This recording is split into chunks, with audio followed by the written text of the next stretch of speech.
Hoy en Palacio Nacional a las 11 de la mañana el mensaje de Enrique Peña Nieto a propósito del segundo informe. Gabriel Guerra, ¿cómo ves las cosas? ¿Cómo estás? Muy buen día.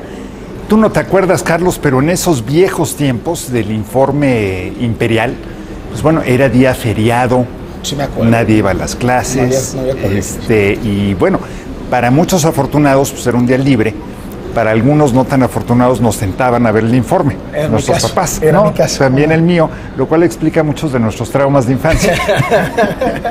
Pero lo cierto, Carlos, es que qué bueno que se acabó esa vieja práctica de escuchar al Tlatoani que venía a dar un mensaje de los dioses, pero qué pena que se perdió lo que pudo haber sido una muy sana costumbre de diálogo entre pares, de diálogo entre el Ejecutivo y el Legislativo. Debate incluso, Y, respetuoso, pero debate. por supuesto, mira, se da en otros países, se da en Gran Bretaña, por ejemplo, en donde el primer España. ministro activamente lo hace, se da en España, no tanto en Estados Unidos, aunque sí hay un mensaje del presidente que es recibido con respeto por la oposición y después un mensaje ya más bien televisado del partido de oposición. Ahí es un sistema bipartidista.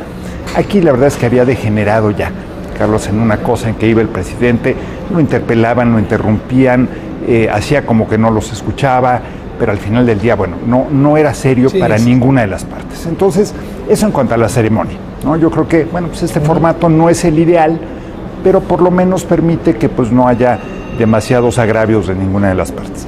En cuanto a contenidos, Carlos, me parece que estos 2 años han sido verdaderamente, mira, no sé que me van a criticar en redes sociales al rato porque pues, es parte del chiste, pero han sido verdaderamente de antología, ¿no? 2 años en los que han sucedido muchísimas cosas que nadie anticipaba, que nadie hubiera esperado y que si te pones a comparar con los primeros 2 años de los gobiernos recientes, pues no hay ningún paralelo, tal vez salvo con el gobierno de Salinas en el que se iniciaron algunas cosas que no se concluyeron, por ejemplo el TLC que tardó más tiempo, no se dio en los 2 años, pero un proceso tal de reformas legislativas y de diálogo con la oposición sobre todo, creo que no se había dado en muchísimos años, si es que alguna vez, Carlos, porque acuérdate, antes la oposición no existía, para todos efectos prácticos, o tenía una representación mínima.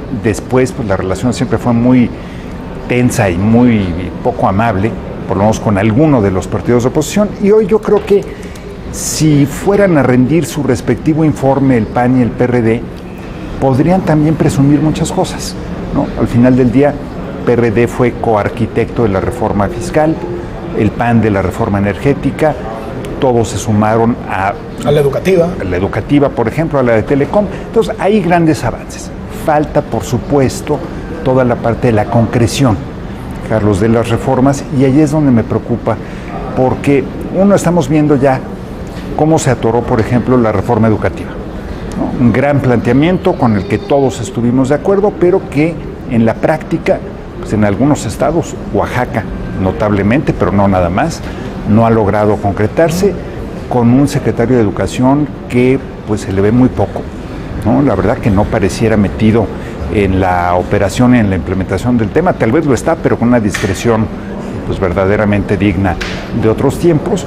Y el tema de la transparencia y la corrupción ha sido materia de debate últimamente, generó mucha polémica la respuesta del presidente en el programa de debates a fondo, o de conversaciones a fondo, que también generó el programa mucha polémica.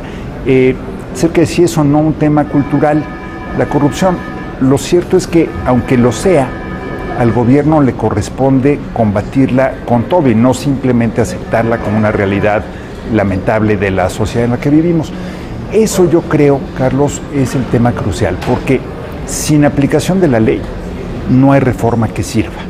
Y México, tristemente, no es un país que se caracterice por la obediencia a las leyes, ¿no? Lo vemos todos los días en todas nuestras actividades. Es más, te apuesto unos papazules a que tú hoy habrás excedido el límite de velocidad, por ejemplo.